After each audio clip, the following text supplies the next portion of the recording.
Sleep is something we all need, but unfortunately eludes millions of us.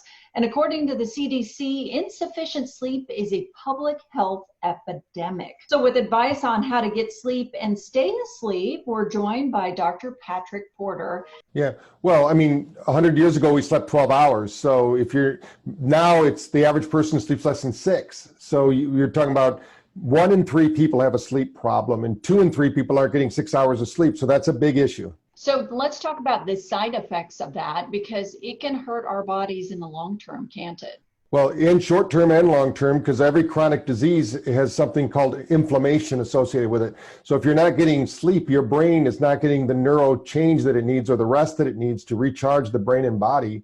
So this inflammation shows up as anxiety, stress, but also every major disease, I mean, is linked to lack of sleep. And we know sleep is it's our superpower. So if we get it, we feel like, we have superpowers. If we don't, we feel like somebody put kryptonite in our pocket. That's kind of the way it works. And during this time where a lot of us have been home, maybe some of us were lucky enough to get more sleep. What I've realized is that I need a lot more than I thought I did. Sometimes I'll sleep 8 or 9 hours. And especially if I worked out the day before, I'm still exhausted. How do we find that magic formula for us? The easiest way to do that is, especially if you don't have to get up with an alarm right now. Alarms are not very good for us. They cause a cortical response and cortisol to increase. So that's a big issue.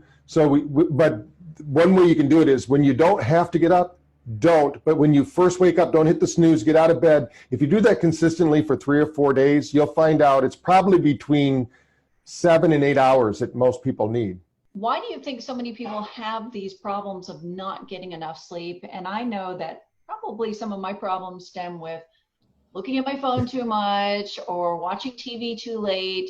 And it's like my brain is on, or if I get up in the middle of the night and I have to go to the bathroom, and then my brain is on and I just can't shut it off. You'd probably be surprised to know that your body, your kidneys are designed in deep sleep to recycle fluids. You should never have to get up in the middle of the night to go to the bathroom, even if you drank a gallon of water before you went to bed. But the biggest reason that people stay up late is what you're saying there is electronics. We have a 24-hour news cycle. We have our cell phones. We have everything. So people are getting too much light. It's not just blue light. I know electronics are getting a lot of bad rap, but also sleeping with your technology in your bedroom is a no-no.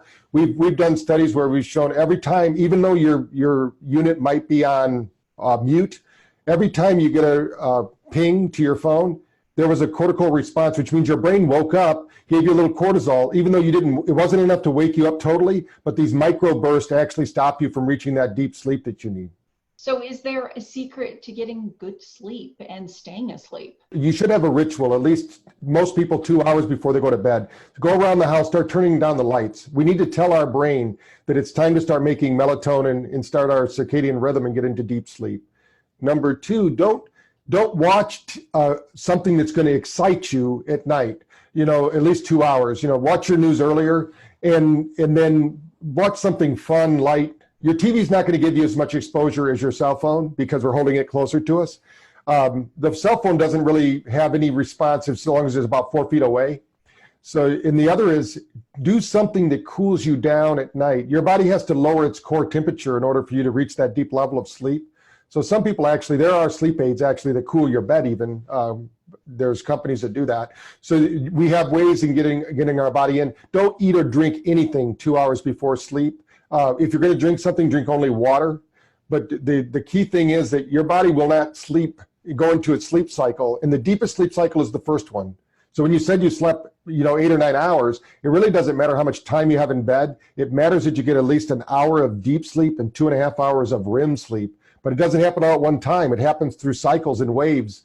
That's why we might wake up in the middle of the night with a loud noise and we're wide awake, or we might wake up in 8 hours and we're tired because we woke up in the wrong cycle. That's why finding out your sleep schedule without an alarm clock, without something prompting you, and you should actually go to sleep on the weekends the same time you go to sleep during the week. If it's 10 o'clock is your magic hour, go to sleep at 10 o'clock. If it's 12 o'clock, that's good. Whatever it is, just go to sleep consistently at that time. Then your brain knows, hey, this is the time for me to sleep. Speaking of sleep aids too, a lot of people take melatonin these days. Is that bad in the long term? No, it's not bad in the long term.